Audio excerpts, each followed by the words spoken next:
Welcome Frank Feschino to this radio program. And Frank has got a story to tell you that you probably have never heard, or if you have heard, it's been so long, you have forgotten about it. It is really is one of the best and most extraordinary and most revealing UFO stories ever in history. And you know how these UFO stories are so fascinating to listen to, but in the end you're left not knowing much more than you did before, except that it was really weird. Well, Frank has gone into his story a little bit more deeply than that, you'll find. Major Donald Kehoe, back in 1953, said of this story, of all the eerie saucer stories, this is the weirdest.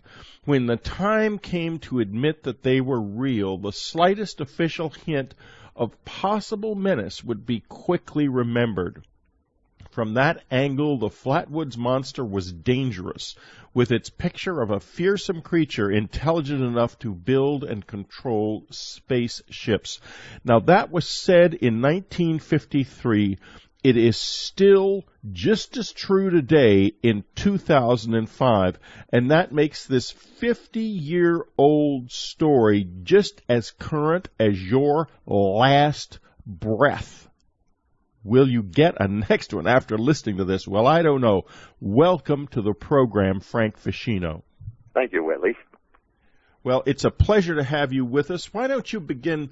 You are a commercial artist by trade, is that correct? Yes, sir. I'm an illustrator. An illustrator who became interested in something that is now pretty obscure. And when did you become interested in it? You don't sound like you were around 50 years ago.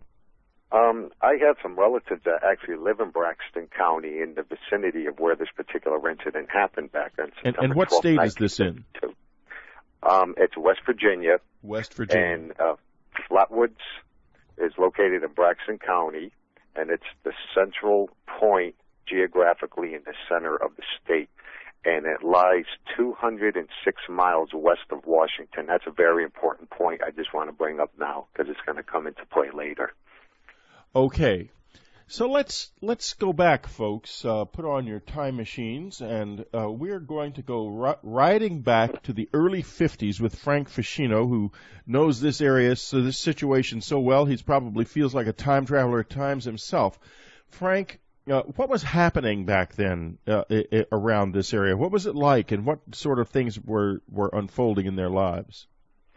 Well, first of all, and Flatwoods was a small little community of 300 people. There were some mills. People basically in this area lived off of the land. And on this particular night in question, on September 12, 1952, at approximately 7:30 p.m. Eastern Standard Time, there was a group of boys playing on the Flatwoods Elementary School. They were playing a game of football. And coming from the northern direction over their heads was this unidentified flying object that was about the size of a two-car garage if it was laid end to end. And it circled, made a 45-degree angle turn, passed over their heads a little bit over treetop altitude, skimmed the treetops, burnt some of the tree line, passed across and landed on a hilltop on the Bailey Fisher Farm, which was to the east of them. And what the boys did is they got together, they ran up the street, and they went up to the home of a woman called Kathleen May. Now, two of the boys, Whitley, this was their mom. They all met at the house, and some of the boys actually chickened out and went home. And in the long run, there was actually 8 different witnesses who went up to investigate and see what occurred on that hilltop up there, and they wanted to see what had actually landed. Okay, so you have these 4 boys, Tommy Heyer, Freddie May, Edison May, and Neil Nunley, 4 very ordinary-looking boys. I'm looking at the excellent, by the way, Flatwoods Monster website. That's flatwoodsmonster.com. That's correct. Yes, so you can have a lot of fun at this website because Frank has had the intelligence to not only to write about it, like we see, gosh, how many UFO websites are full of verbiage. This one is also got a lot of the original photographs and newspaper clippings in readable formats that you can actually read. Really takes you back into the incident. It's absolutely fascinating. Okay, so a bunch of people now go out to see what was out there, what was going on. Right, what happened next? There was actually Kathleen May, who was 32 years old, and also at Kathleen May's house was a 17-year-old cousin. Now, this is important, too, because he's about adult age, and he was involved in this incident. So he and Kathleen went up to the farm with Neil Nunley, Teddy Neal, Ed May, Fred May, Ronnie Shaver, and Tommy Heyer. Now, the ages of the kids, Whitley, range from 6 to 14 years old. Then you have Lemon and May. So this group went up onto the Bailey Fisher farm, and then rounded up to the area. They walked across a big wide open field, and they were looking to walk about a mile to the back of the property. I'm trying to set the stage here for the listeners. Now, it's about dusk time, and they were carrying, the two people in the lead were May and Lemon. They were holding flashlights, and they were looking up the very top back of the hill. Now, this hill, this is a very important part of the story, Whitley, because this hilltop was actually a cleared pasture, and it was level and flat up on the top. And this is where the object had landed, and it actually had stopped in mid-flight, hovered, and dropped vertically down to the ground. So this is where this group is going up to find out what landed. As they came up through the first field, they came up to a big metal gate. And when they reached this gate, they opened it up, and they all passed through. Then they wired it back up again because cattle and a lot of wildlife were up in that area. And they passed through this particular gate. They proceeded up an incline. And this was a rocky little terrain path. And as they got towards a second gate, which was a wooden post gate, they started to notice there was a particular sulfur-type smell that was engulfing the area, and it was permeating throughout the path in that vicinity where they were walking. They pushed on. Most of the witnesses got over the gate and proceeded up towards the back hill. Some of the kids hadn't reached this particular gate, and as the couple lead witnesses got up towards this tree, which was situated just to the left of the path, it was an oak tree, and it was approximately 75 feet tall. The witnesses started hearing odd noises, and the main witness, Kathleen May, she told me that it sounded like a burning noise, like a sizzling, like bacon that was frying in a pan. It was something that was very hot. And they moved a few feet close to this particular tree, and approximately 12 foot up in the air, and back of this tree, they saw a couple lights. And these lights were spaced approximately a foot apart. And as they moved towards it, Kathleen and the Lemon boy, they flashed the lights on them, and what happened is this figure lit up and it glowed, and it was called the Flatwoods Monster. It was a 12-foot-tall mechanical-type device, and it was actually hovering, as explained to me by the witnesses. And the sulfur smell was actually part of an exhaust system that made this particular machine hover, that passed in front of them from the left to the right, and it proceeded back down to the hill. Now, here's an important part of the story. Where the witnesses were looking up to the back of the hill, the object they saw was not there anymore. It actually had lifted off of the back mountaintop or hilltop, and it lowered itself into a valley down to their right. And when the 12-foot-tall Flatwoods Monster passed in front of them, it proceeded back down to its path, down towards the particular object that was sitting there. Okay, so I don't know why you've stopped. What happened next? Okay, I was waiting for a response from you to see if there's anything you wanted to ask me on that. No, I'm asking. I'm here listening, but it's such a fascinating story. Just keep spinning it for us. Okay. Well, the group turned around. They were pretty much in shock of what they had seen. They had no idea what they had encountered. And they were going up to look to see what had landed up on the back hilltop. So they all turned around. They ran back down this path. And the first gate that they reached was this particular wooden gate. Kathleen May told me she was so scared, she jumped over this gate that was approximately 4 foot high in one leap. The rest of the group had turned, and they all ran back down the path. Some of the kids, when they got to the initial gate, the metal gate, some of them climbed over it. Some of the kids went through it. Some went around it. They were so scared. That some of them don't even know how they did it. They did it instinctively. But anyways, they got back down to the house. And when they got back down to the house, Kathleen May organized the kids. They were hysterical. They were crying. Some of the kids' noses were bleeding. They had fallen. They were all scraped up. And she gained control of the situation, and she called the local sheriff's department. And the sheriff wasn't in his office at that point in Sutton, which is the county seat for Braxton County. He was off with his deputy, and he was actually looking for what was called crashing objects that were going throughout the Braxton County area nearby. And from that point in the story... So now there were objects crashing down throughout Braxton County in the vicinity all over of Braxton Flatwoods. At that point. Right. Already there was reports, and the sheriff was off running around town looking to see what these actual objects were that were crashing.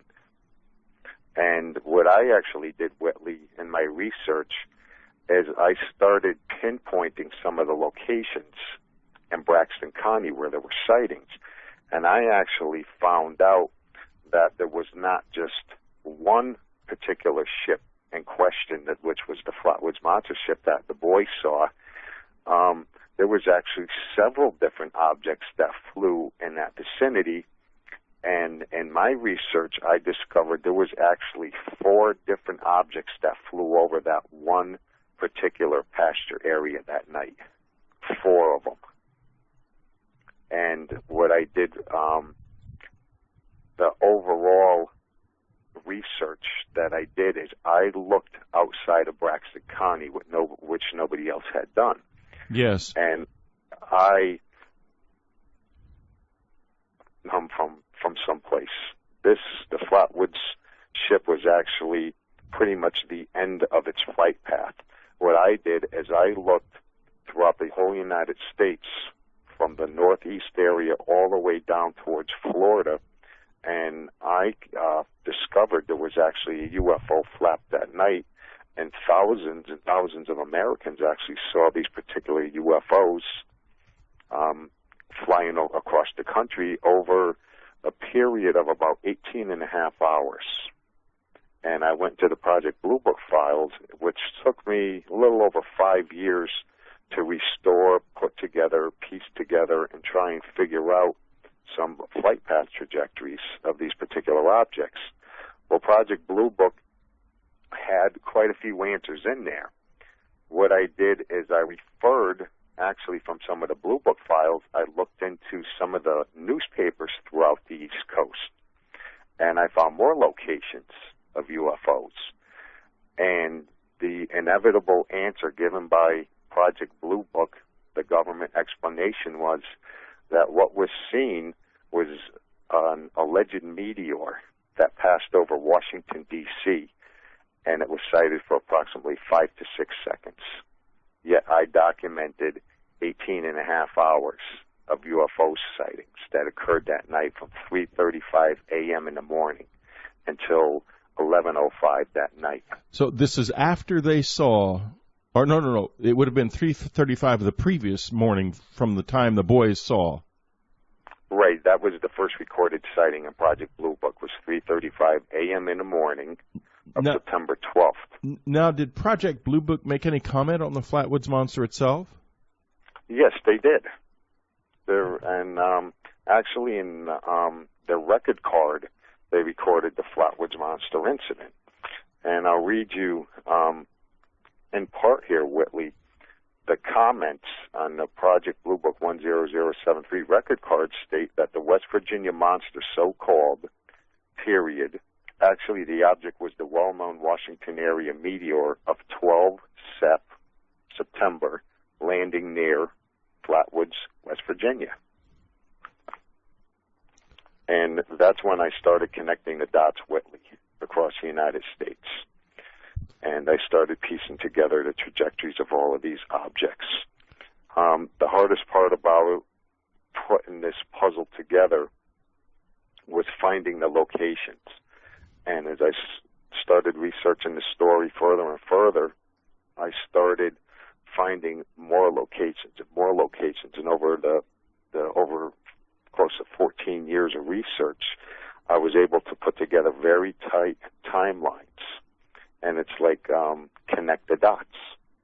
You take the times, the locations, and the vicinities where all these UFOs were sighted, and I just started putting together these flight path lines. And they were going on the whole night. In every single direction you can imagine, there were UFOs flying over the United States. Good Lord. And you're the first person to put together the fact that it was a virtual invasion going on that night. Yeah, it really was. One of these strange things where there's a huge amount of UFO activity and it doesn't amount to anything. But in this case, it sort of went on, didn't it? Yeah, what I actually did, Whitley, is I have a map that's 8 by 10 feet, and I use that as my primary master map. And every time I got a new bit of information, I went through the Blue Book documents, and that took a few years of pulling out the different sightings. And I would plot points on this particular map, and it's gigantic. And then Stanton Friedman helped me, and he got some more locations through different newspaper articles that he sent me. And actually what he had were different articles from around the country that I didn't have. And what I did is I pulled out the information from those particular articles, and I plotted their points, and I connected the dots and tightened my timelines and trajectories even closer. And like I said, it was quite an adventure putting all of this together. And it's right in black and white, right on the maps and the times and locations. And that's how I was able to figure out the story of what actually occurred that night. And I believe the Flatwoods monster incident was actually a rescue mission, search and rescue. And this particular object passed over Washington, D.C. that night, and it was reported on the front page of the New York Times, Whitley, and it was called the Flame over Washington. Wow. And it came over Washington horizontally, on a horizontal trajectory, and it came awfully low, quote unquote. And it was traveling from the east to the west. It proceeded 206 miles west of Washington, and it landed right on that hilltop in Flatwoods. And if you look at a map, you'll see how Flatwoods is on a complete beeline west. So it actually traveled across Washington and went and landed in Flatwoods. And it was damaged. It had pieces falling off of it. It was in flames. It was pretty beat up. And what I did is I actually tracked it through newspaper articles going west.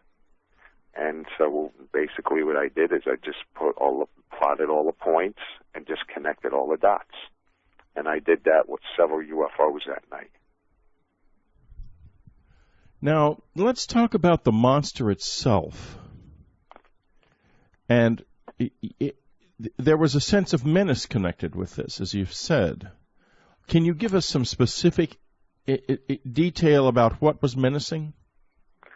Well, actually, let me first touch on what the monster was said to have looked like back in the 50s. And you could look in publications for the past 52 years, you see the same ridiculous-looking drawing of a monster.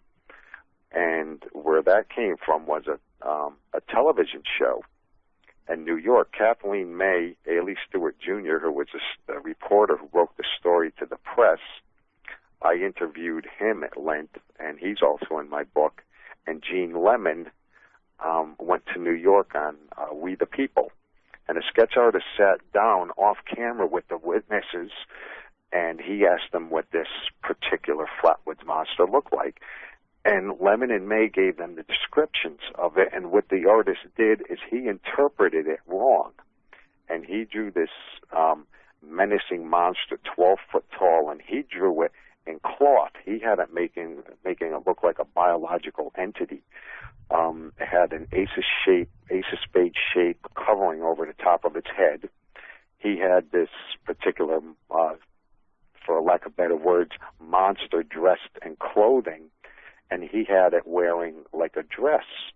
Well, the big misconception of the monster with the dress is Kathleen May had told the artist that going vertically around the lower circumference of the body looked like what were drape pleats. You understand what I mean? These pleated drapes that ran vertically down. She, a housewife back in 1952, trying to describe something, a machine that looked like that, that was the closest thing she could come to comparing it to. And actually what these pleats were, they were tubes. And this Flatwoods monster was actually a machine. But the artist did his rendition of it and made it look like a biological entity wearing a cloth suit with an ace of spades hood over the top of its head. The ace of spades hood over the top of his head wasn't made out of cloth, it was made out of metal. And in front of the front of the particular covering of this hood was a plate that looked like glass. So it was actually like a helmet rather than like a cloth hood, like what would be called as a monk's hood. So this monster also had a drawing on that was done by the artist, and he drew it with scary-looking arms and claws that extended in front of its body. Well, when I spoke to a couple of the witnesses, they told me that these scary arms and claws were non-existent.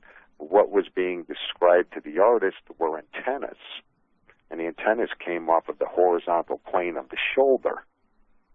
So what the artist did is he did his interpretation, and he drew scary arms and claws on it rather than these antennas that extended off the shoulders. So what you have is something that's more like a shuttlecraft or a probe-type machine, or something rather than a biological. That something like a space suit, that was self-propelled in some way, that someone was inside controlling it, or a probe, exactly. Right, and what's interesting, Whitley, is I've been working on this story for about 14 years until my book was published.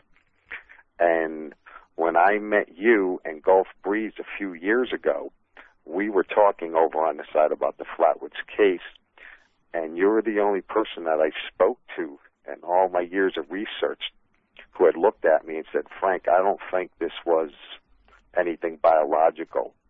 You said it was something that was more like a machine with probably something inside of it, which is interesting because nobody had researched to the extent I had and come up with that conclusion. Well, it's interesting because I don't remember our conversation. Because when I'm at those UFO conferences, I talk to so many people, it's very hard to recall. I do remember very vividly, however, about the Flatwoods monster. And I don't remember you, but I do remember talking to somebody about it, and obviously it was you.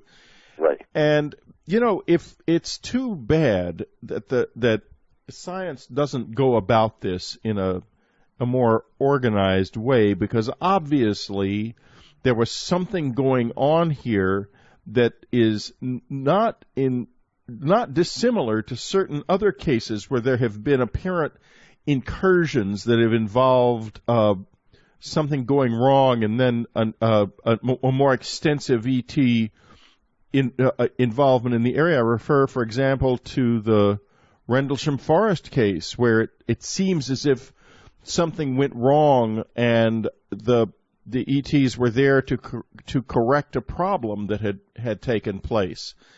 And the that Canadian incident. There was a book in my series about it, but I'm forgetting the name of that Canadian incident. In any case, there's a famous incident in Canada where a UFO plunged into the water, and there appeared to be some kind of rescue mission involving ships or a recovery mission that involved ships that occurred afterwards where we were either rescuing or recovering someone connected with the UFO. So this does happen. Now, let me ask you this. Later in July of that same summer, there was an extraordinary UFO wave over Washington. Right, on 19th and 26th of that month, Whitley. Right. Now, that was before or after this? This was approximately 7 weeks after the Washington, D.C. sightings. Okay, so yeah, go ahead. This is September 12, 52. The Washington sightings were consecutive weekends, the 19th and the 26th. And they also involved UFOs that were flying over the restricted zone of the Capitol. Now, here you go, about 7 weeks later, here's something flying in at an extremely low level over Washington, D.C., except now it's on fire and it's engulfed in flames and pieces are falling off of it. And it's damaged. It's right over the same area. Right. And now, was there anything else ever found, or are you aware of any attempts, say, at military presence in the area is seeking something, perhaps some residue or remains? Well, what happened, Whitley, is I was told that the West Virginia National Guard was up there and the following day and for weeks afterwards, because you have to imagine it's a little town of 300 people. When the story hit the Associated Press, this story shotgun around the world like wildfire. There were people coming over here from everywhere throughout the United States. There were foreign people coming here trying to investigate this. This was a really big story. Then when Kathleen May went on national TV, it amplified it even further. So there was an estimated 10,000 people that went into a little town inhabited by 300 within 4 to 6 weeks. That was an estimate. And the West Virginia National Guard's presence was known to have been there the following day and throughout this 10,000 people who went to the town. Well, I found out the name of the National Guard commander, and he still lived in the area. And I spoke to him on the telephone, and I met with him once, and he told me a little bit different story of the West Virginia National Guard's involvement. And he eventually let me videotape him. His name is Colonel Dale Levitt. He was retired United States Army. And back in 52, he was the captain of the Guard. And he told me he received a call from Washington, D.C. to take troops and go up to Flatwoods and to see what happened. And that's what he actually did. He went up there that night with troops, and they cordoned off the area. They came into the back end of the farm, not the access road, because they weren't to make a disturbance and let anybody know they were there.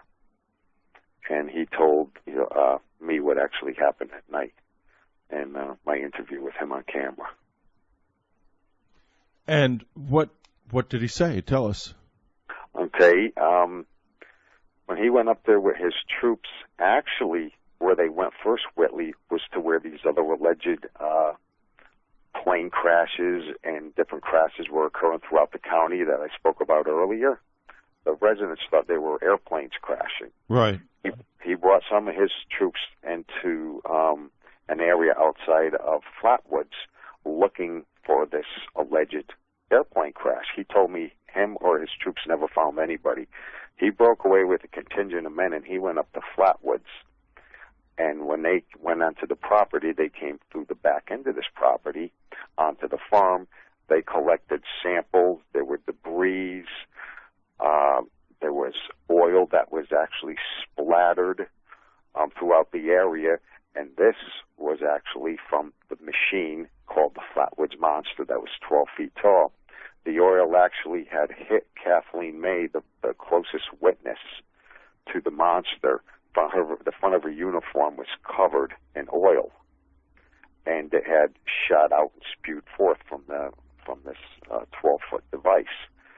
And Levitt gathered up some of the oil, and he told me that him and his guys got all different samples from around the area. They had to ship it up, and then they had to ship it back to Washington. And it was all crated up to D.C. And he never heard any response back. He never heard anything after that. That was his involvement in this particular story. And then throughout the following weeks, he was up there for crowd control. But nobody was ever aware of their involvement that particular night. Amazing. And you've talked to him? Yes, sir.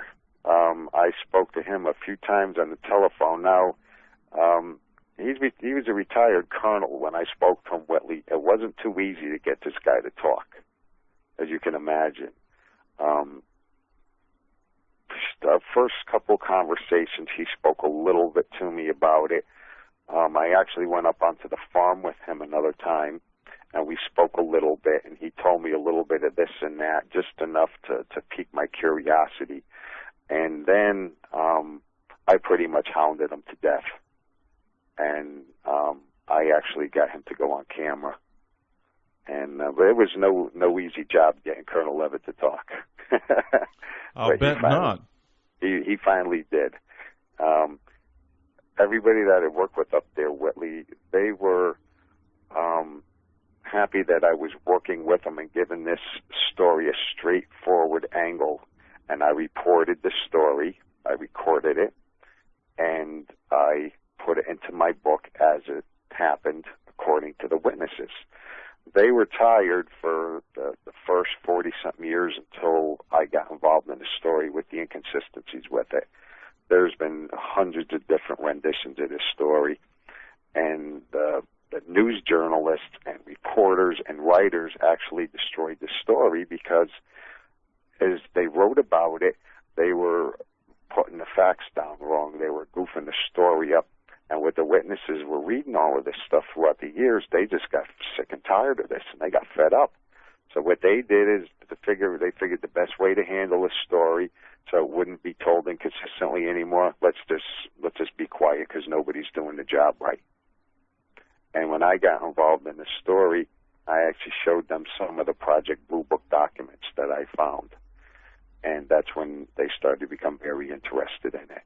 And being an illustrator myself, I sat down with a couple of the witnesses, and I actually drew up what the monster actually looked like. I didn't draw it very quick and very fast, ready to go on a television show. And something I'd like to tell the listeners is these witnesses, I didn't interview them once or twice. Whitley, I spoke to them hundreds of times for hundreds of different hours. If I had a question, I could just get on the phone and I would call them up, or they would call me. And, we had a good working relationship because they knew that it was about time that the story should be told right. And so you've told it right, and it is a remarkable story, and a story that it kind of disappeared beneath the waves of media hype and misinformation. And yet, in the same time, in those days, there was such a thing as media hype and misinformation about this. Now there's only the misinformation, because the media generally, if this had happened now, even the Washington overflights happen now, I'd barely even get a peep out of the media, because they've committed themselves to the idea that this is all nonsense, and the last thing they want is to publish stories that suggest the opposite. Mm-hmm. Well, like I said earlier, an important piece is the New York Times stated that it was called the Flame over Washington, and it prompted the people throughout Washington to get hysterical, because this is only a few weeks after the Washington D.C. sightings. So this story was squashed. The last time the New York Times published a rational story about UFOs? In the year 1977. since then, I don't believe that the subject has been mentioned in the paper, with the exception of a big debunking article about the Roswell incident when the Air Force explained it away with the crash test dummies. Mm-hmm. And they, of course, the Times gleefully bought into that. You talk about being shills for the government. You can't get worse than New York Times, I think, sometimes. Anyway, that's neither here nor there. So where did this go? Eventually it all ended, and we were left with a mystery. Or were we? What do you think now about this story? Well, what I did is I went a little bit further than the Project Blue Book documents, Whitley, and they reported and recorded what witnesses had sent to them and the information. Then they pulled some information out of different articles themselves. And what I did is, using the primary locations where these sightings took place throughout the United States, as recorded in Project Blue Book itself, I went into the local newspapers and smaller publications, and I found more sightings that Project Blue Book wasn't even aware of. And what I did is I actually tracked the Flatwoods monster ship leaving. It actually departed the farm. And I tracked it going through using topographical maps, plotted all the points, and it actually didn't leave Flatwoods or the vicinity that night. I should say it left Flatwoods, but it didn't leave the vicinity. It stayed in Braxton County overnight. What were they looking for? This particular object was damaged, and it was looking for an isolated area to land where it wasn't going to be bothered. Yeah, I wonder why it was damaged. I mean, there's so many questions come up that if we only had people who were really willing to look at this seriously, like, you'd think that a highly advanced technological object wouldn't get damaged, but apparently they do, and it doesn't. I've always thought to myself, the scariest, given all the UFO crashes we hear about, one of the scariest parts about being an abductee is the danger of being in a crash. Well, what I believe, Whitley, upon what I did is I took Flatwoods as the hub of the event, and then I spread back out. And I believe this object, as well as other objects, were taken down by the Air Force that night. And Flatwoods craft wasn't the only one that night. There was another one that flew over Baltimore, and there was another one that flew over the East Coast and headed southwest. The other one that went over Baltimore, I tracked it explicitly going across the United States. It went north, and the Flatwoods monster came in west. So you have northwest, west, and southwest. 3 objects. All of them were in flames. They had pieces falling off of them. They were damaged, and they all made landings, and repeated landings. And they were seen by people throughout the United States. And this took place at different locations, different times. This wasn't that one meteor that was seen for 5 to 6 seconds. These sightings were going on for a long time that night. But because of the lack of communication and newspapers, small newspapers, big newspapers, nobody ever put the whole story together, Whitley. You just had thousands of sightings across the whole United States, and they didn't connect the dots, and nobody knew what was going on. People in Tennessee, North Carolina, Delaware, Virginia, Maryland, Ohio, Pennsylvania, there were sightings throughout all of these states. But back then, the newspapers hadn't put all the pieces together, and I was able to get all of these reports of these sightings and plot all their points and put all the trajectories down.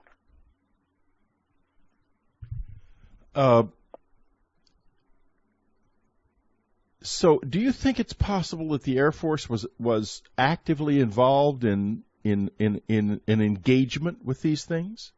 Oh, I believe so. On what evidence? Was there any evidence of planes being scrambled at that night or at that time that you're aware of? Or well, what what I did, Whitley, is when I started up in the area of Braxton County, and I started working my way north, then south, I started finding more sightings. And when I got down into Florida, I actually found some crazy things that went on with jets. Right out of Tyndall Air Force Base, there was a pilot who ejected out of his aircraft and sent his $500,000 jet flying out to the Gulf of Mexico. Then I also saw another article that led me on an 8-year investigation into looking for 2 young men who were Air Force pilots. And there was an F-94 Starfire jet that disappeared off the face of the earth approximately an hour and a half before the Flatwoods ship landed. And I searched high and low through the government archives, dealing with the Air Force, trying to find out what happened to this jet, what happened to the 2 men, and there are no records outside of the newspaper articles in the government archives of this disappeared jet or the 2 men. So a jet disappears. Obviously, some kind of huge military operation is involved. And does Project Blue Book mention it? Now, there's a lot of things that weren't listed in Project Blue Book. You know, even the simple point of locations of sightings throughout the United States.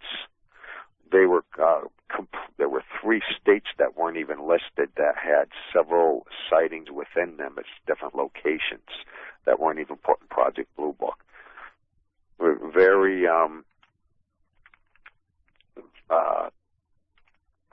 lack of better words, non-investigative. Project Blue Book listed 8 different states. During my research, I found out there was 3 additional states, Ohio, Delaware, and Tennessee, that had sightings that weren't even picked up and put into their lists. So you have a lot that happened that was in Blue Book and a lot that wasn't. And by working with the witnesses through other newspaper articles, I was able to formulate and retrace in what I believe was an encounter with UFOs and jets at night.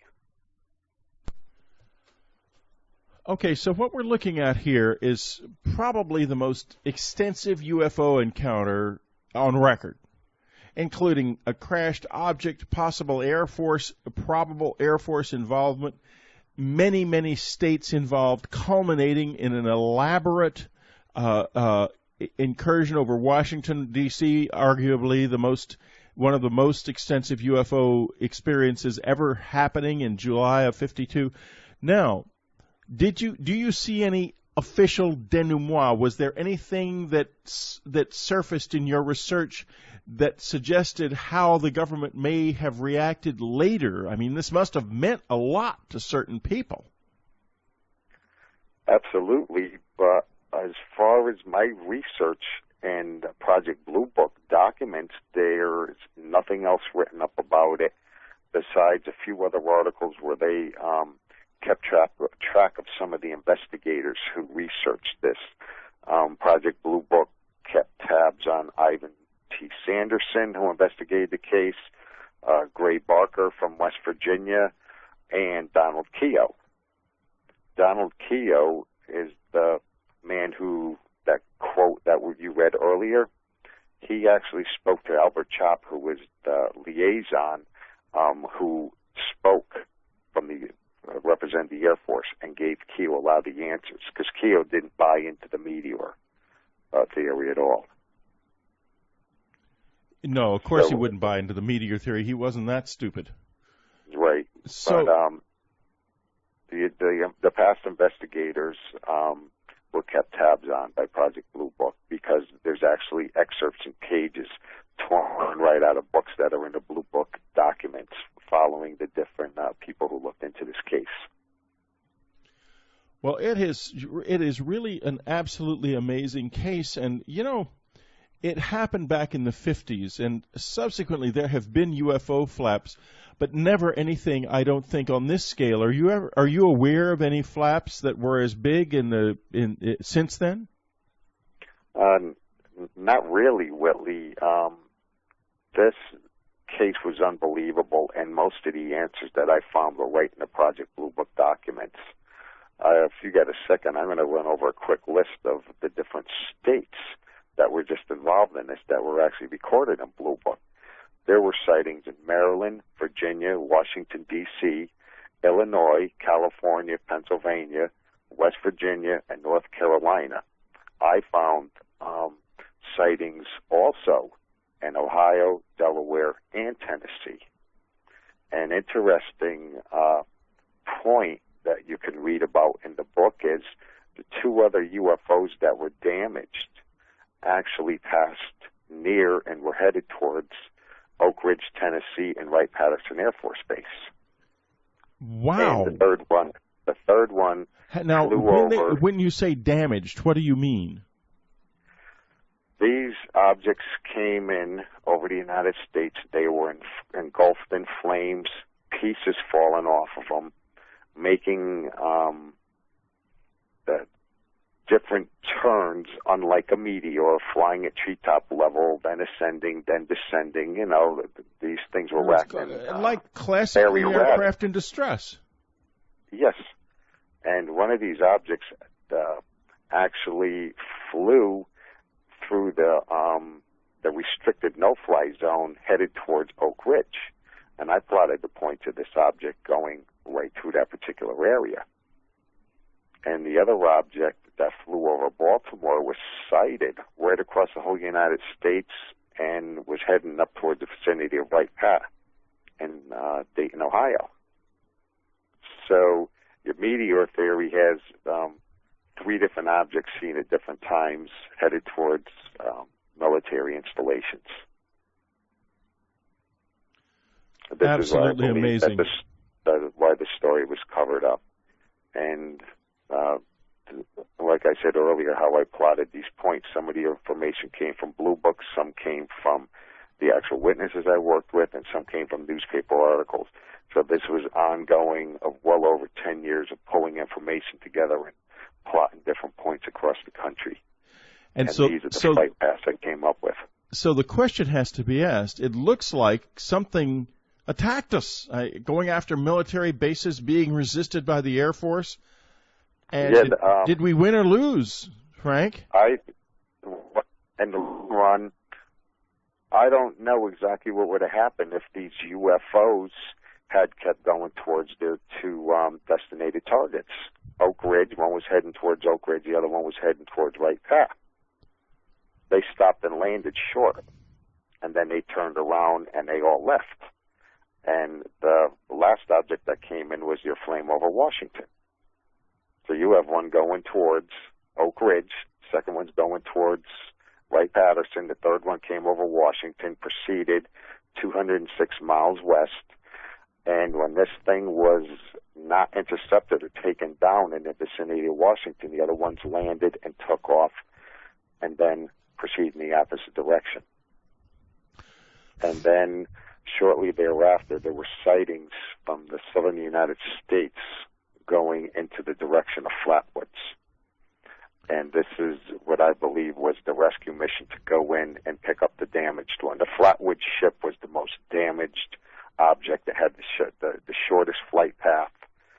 And this is where the 12-foot monster came out. That's why I believe it came out of the craft. It was heavily and extensively damaged, Whitley. Well, Frank Feschino, this has been really extraordinary. His book, The Braxton County Monster, gets into all of this. It goes far beyond what happened in Braxton County on that night. One of the most extraordinary UFO stories, and I do have to say, expertly, beautifully researched. It will open your eyes. It will raise them in wonder. This is Whitley Strieber. This has been Dreamland. Next up, Linda Moulton Howe. One reporter who loves mysteries is radio's leading science journalist, Linda Moulton Howe. She's an Emmy Award-winning TV producer, documentary filmmaker, and writer, and the reporter and editor for EarthFiles.com, the Internet's most respected edge science website. Today, she has a report for us from Oxford, England, where scientists are saying that global warming temperature increases could be much faster and much greater than any model so far has shown. Here she is from Albuquerque, Linda Moulton Howe. Thanks, Whitley.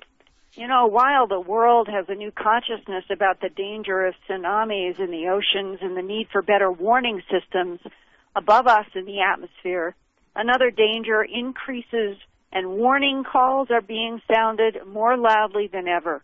Yet, the warnings seem to be ignored by the United States, Australia, China, India, and Brazil. That danger is the ever-increasing amount of carbon dioxide and other greenhouse gases building up around our planet and making it warmer.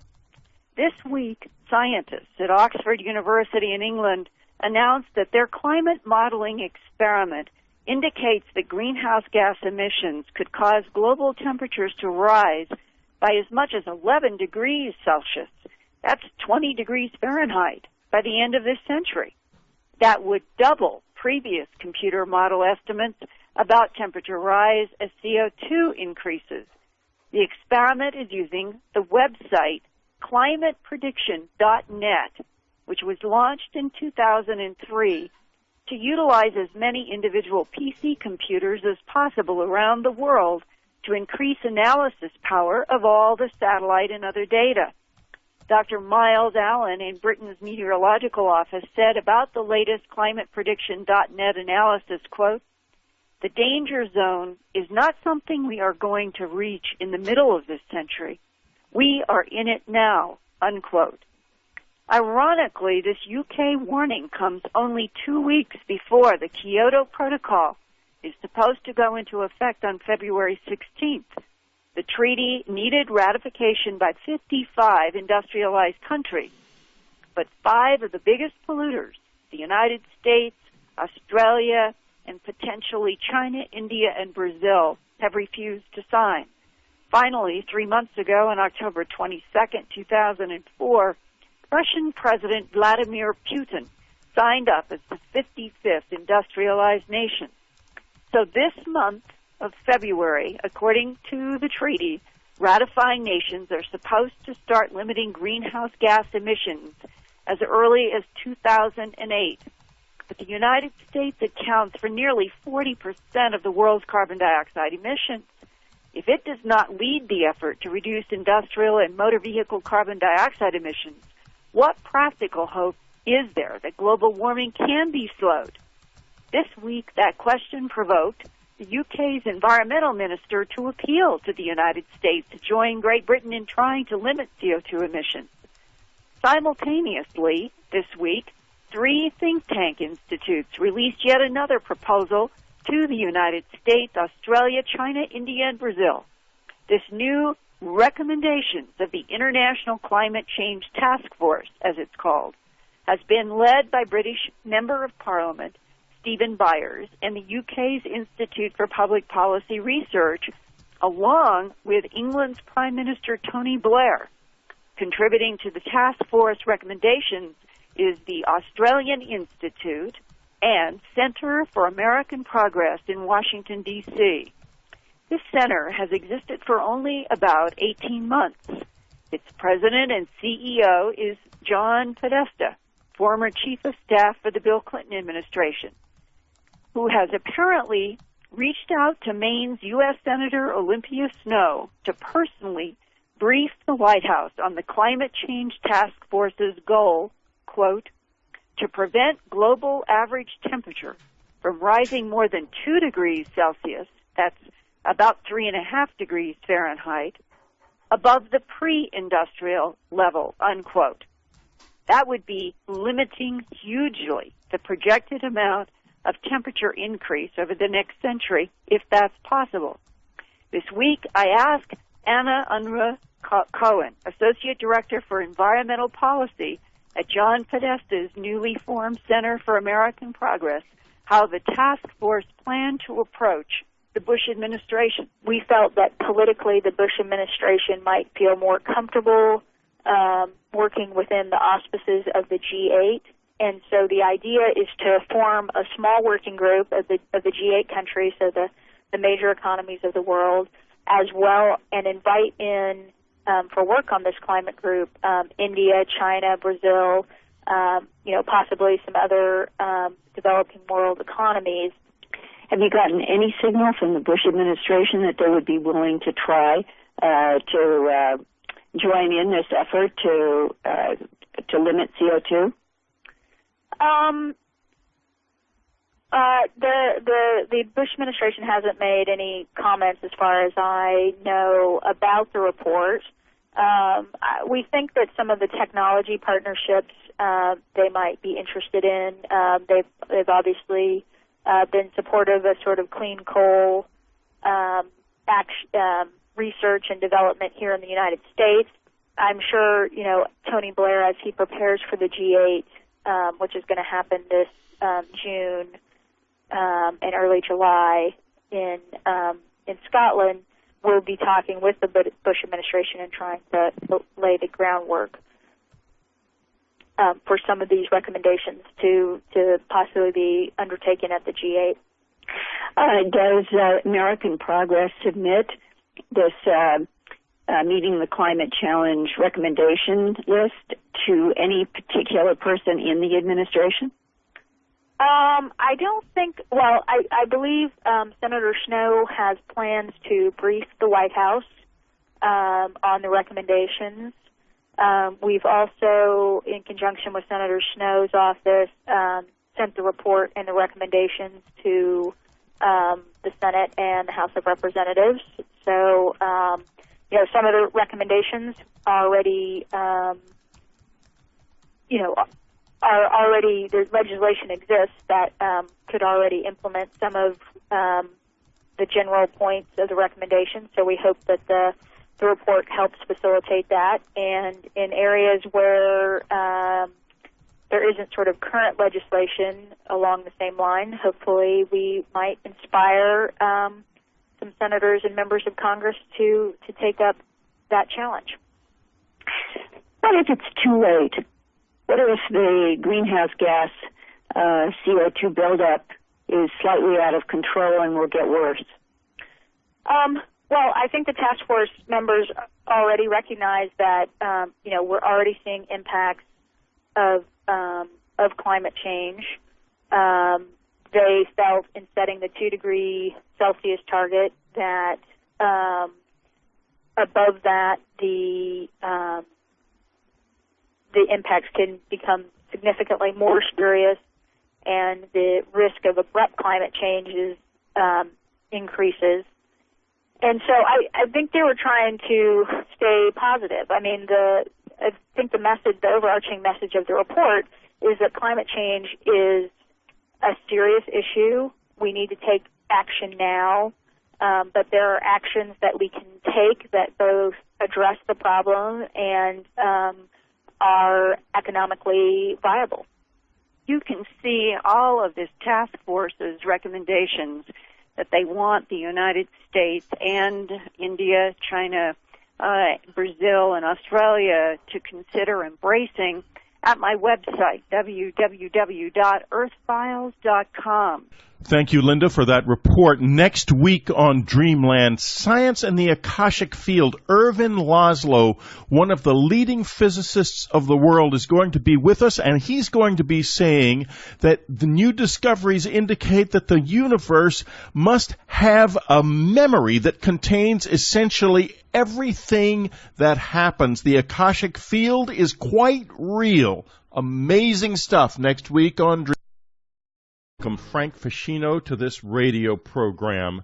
And Frank has got a story to tell you that you probably have never heard, or if you have heard, it's been so long you have forgotten about it. It is really is one of the best and most extraordinary and most revealing UFO stories ever in history. And you know how these UFO stories are so fascinating to listen to, but in the end you're left not knowing much more than you did before, except that it was really, really weird. Well, Frank has gone into his story a little bit more deeply than that, you'll find.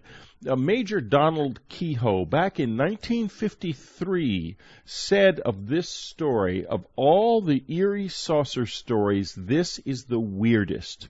When the time came to admit that they were real, the slightest official hint of possible menace would be quickly remembered.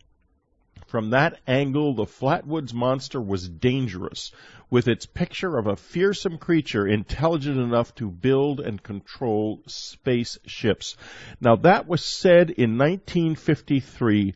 It is still just as true today in 2005, and that makes this 50-year... important, too, because he's about adult age, and he was involved in this incident. So he and Kathleen went up to the farm with Neil Nunley, Teddy Neal, Ed May, Fred May, Ronnie Shaver, and Tommy Heyer. Now, the ages of the kids, Whitley, range from 6 to 14 years old. Then you have Lemon and May. So this group went up onto the Bailey Fisher farm. And then round up to the area, they walked across a big wide open field. And they were looking to walk about a mile to the back of the property. I'm trying to set the stage here for the listeners. Now, it's about dusk time, and they were carrying, the two people in the lead were May and Lemon. They were holding flashlights. And they were looking up the very top back of the hill. Now, this hill, this is a very important part of the story, Whitley, because this hilltop was actually a cleared pasture, and it was level and flat up on the top. And this is where the object had landed, and it actually had stopped in mid-flight, hovered, and dropped vertically down to the ground. So this is where this group is going up to find out what landed. As they came up through the first field, they came up to a big metal gate. Your old story, just as current as your last breath. Will you get a next one after listening to this? Well, I don't know. Welcome to the program, Frank Feschino. Thank you, Whitley. Well, it's a pleasure to have you with us. Why don't you begin? You're a commercial artist by trade, is that correct? Yes, sir. I'm an illustrator. An illustrator who became interested in something that is now pretty obscure. And when did you become interested in it? You don't sound like you were around 50 years ago. I have some relatives that actually live in Braxton County in the vicinity of where this particular incident happened back then. And what 12th, state is this in? It's West Virginia. West Virginia. And Flatwoods is located in Braxton County, and it's the central point geographically in the center of the state. And it lies 206 miles west of Washington. That's a very important point I just want to bring up now because it's going to come into play later. Okay, so let's go back, folks. Put on your time machines, and we're going to go riding back to the early 50s with Frank Feschino, who knows this area, this situation so well, he probably feels like a time traveler at times himself.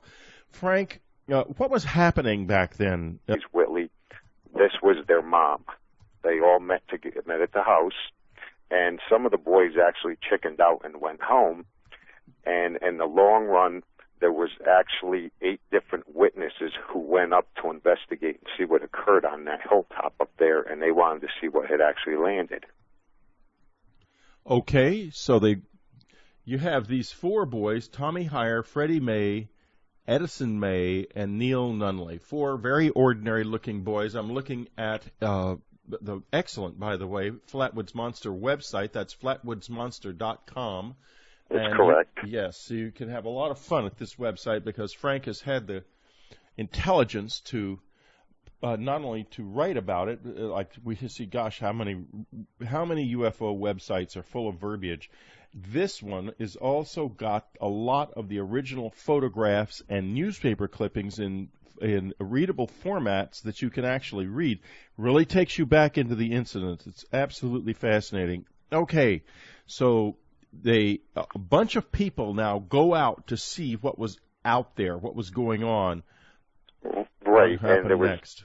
Okay, there was actually Kathleen May, who was 32 years old, and also at Kathleen May's house was a 17-year-old cousin. Now, this is around this area. What was it like, and what sort of things were unfolding in their lives? Well, mining first of town, all, and Flatwoods was a small little community of 300 people. There were some mills. People basically in this area lived off of the land. And on this particular night in question, on September 12, 1952, at approximately 7:30 p.m. Eastern Standard Time, there was a group of boys playing on the Flatwoods Elementary School. They were playing a game of football. And coming from the northern direction over their heads was this unidentified flying object that was about the size of a two-car garage if it was laid end to end. And it circled, made a 45-degree angle turn, passed over their heads, a little bit over treetop altitude, skimmed the treetops, burnt some of the tree line, passed across, and landed on a hilltop on the Bailey Fisher farm, which was to the east of them. And what the boys did is they got together, they ran up the street, and they went up to the home of a woman called Kathleen May. Now, two of the boys